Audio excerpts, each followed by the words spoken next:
எனக்கு தெரிஞ்ச வரைக்கும் திமுக 2 வாரங்களுக்கு ஒரு முறை சர்வே எடுத்துக்கிட்டே இருக்குது.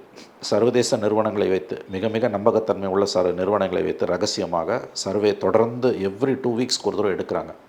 அதில் அவங்களுக்கு கிடைக்கக்கூடியது தனி மெஜாரிட்டி வராது.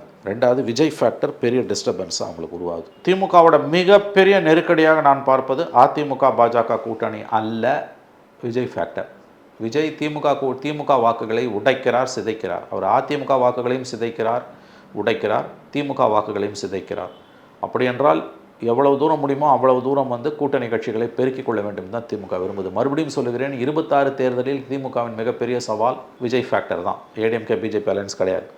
சார், அப்போ அந்த விஜய் ஃபேக்டர் தான் அவங்க இன்னும் அந்த கூட்டணி கூட இன்னும் அடிஷ்னலாக யாராவது உள்ளே கொண்டு வரலாம் அப்படின்றதுல தேமுதிக கூப்பிட்றாங்க.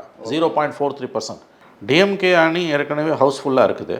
அதில் புதுசாக கட்சிகள் வராதுன்னு தான் நான் நினச்சிட்டு இருந்தேன். ஆனால் தேமுதிகவை பார்க்கும்போது அவங்க தேமுதிக உள்ள எழுத்துக்கு அவங்க முயற்சி பண்ணுறாங்க.